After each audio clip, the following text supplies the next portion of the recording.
దీపావళి ఎందుకి చెలియా రెప్పల వలలో ఒదిగిన కలలా కను పాపలు వెతికే రేపటి వెలుగును చూసి చూడవెలా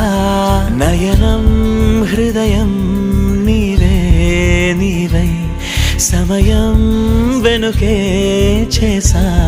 పయనం తదుపరి జన్మకైన జాలి చూసే